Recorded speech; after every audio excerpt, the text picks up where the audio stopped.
हिमाचल मंत्रिमंडल की आज बैठक है। 12 बजे राज्य सचिवालय में बैठक होगी। शाम तक तैयार होगा कैबिनेट का एजेंडा। बैठक में कई मुद्दों को लेकर अहम चर्चा होगी। राज्य सचिवालय में अधिकारियों के साथ चर्चा करेंगे सीएम सुखविंदर सिंह सुक्खू। कैबिनेट बैठक से पहले अधिकारियों के साथ चर्चा होनी है और साथ ही आपको बता दें कि बैठक में कई अहम मुद्दों पर चर्चा रहने वाली है। कई बड़े अहम फैसले भी लिए जा सकते हैं। कैबिनेट की बैठक है, देखना होगा कि कैबिनेट की बैठक के बाद क्या कुछ सामने आता है।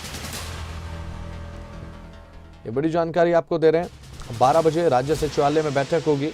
सीएम सुखविंदर सिंह सुक्खू बैठक करते नजर आएंगे। बैठक से पहले कैबिनेट की बैठक से पहले अधिकारियों के साथ भी चर्चा करते नजर आएंगे। बैठक में कई मुद्दों पर चर्चा होनी है, कई अहम मुद्दों पर चर्चा होनी है और साथ ही हिमाचल मंत्रिमंडल की आज अहम बैठक है। प्रदीप ठाकुर हमारे शिमला से ब्यूरो हमारे साथ जुड़ चुके हैं लाइव शिमला से, उनसे बातचीत करेंगे। प्रदीप ठाकुर, आज अहम बैठक है हिमाचल मंत्रिमंडल की। इस अहम बैठक के बाद जो गारंटियां दी गई थी कांग्रेस की तरफ से, क्या वो कहीं ना कहीं पूरी होती नजर आ रही है? उनमें से कोई गारंटी?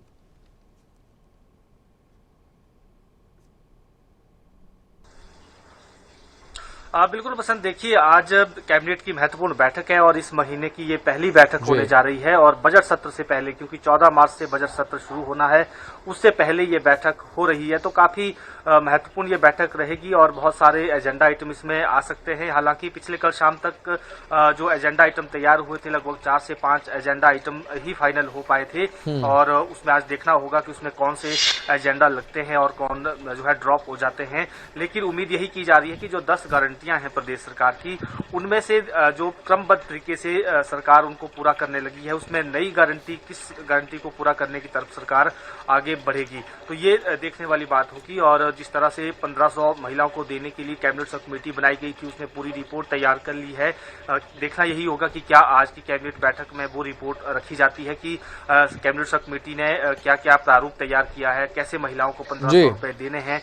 और उसके साथ साथ जो रोजगार की बात हुई है, 1 लाख रोजगार को लेकर भी बात हुई है, उसमें भी कैबिनेट सब कमेटी बनाई गई है, तो ये भी अपनी रिपोर्ट रख सकते हैं। हालांकि इसके साथ साथ ओल्ड पेंशन स्कीम का जो अभी मसला है, उसमें एसओपी बननी है, तो उसमें जो वित्त विभाग है उसकी तरफ से ये एसओपी बननी थी, लेकिन अभी तक एसओपी फाइनल नहीं हुई है और कैबिनेट का ही इंतजार किया जा रहा था कि उसमें एसओपी को रखा जाएगा और फिर उससे अप्रूवल मिलेगी। और उसके साथ साथ जो संस्थान डिनोटिफाई हुए हैं, उनको धीरे धीरे करके अब बहाल करना भी शुरू कर दिया है प्रदेश सरकार ने। तो ऐसे में ये भी देखना होगा कि उसमें से कौन कौन से संस्थान बहाल करने की दिशा में सरकार आगे बढ़ती है। जी प्रदीप ठाकुर, ये तो बात रही ओपीएस को लेकर, महिलाओं को 1500 रुपए प्रति माह को लेकर और साथ ही कार्यालय को बहाल करने को लेकर आपने बताया, लेकिन मुद्दे मेन कौन कौन से हैं जिसे लेकर चर्चा होगी इसके अलावा?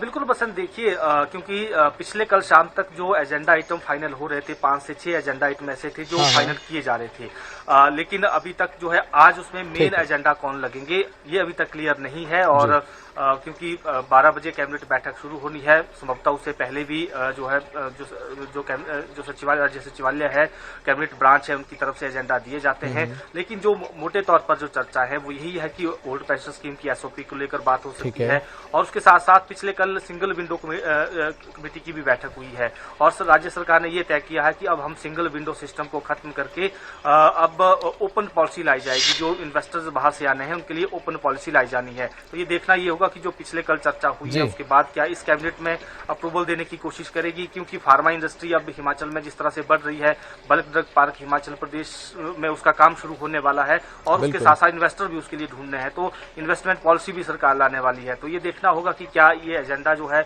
इस कैबिनेट में लगते हैं या फिर और इसके अलावा राज्य सरकार कोई बड़े एजेंडा आइटम ला सकती है। और उसके साथ साथ जो 14 मार्च से जो बजट सत्र शुरू होने वाला है, उसमें बिल कौन कौन से लाने हैं, इसको लेकर भी चर्चा हो सकती है।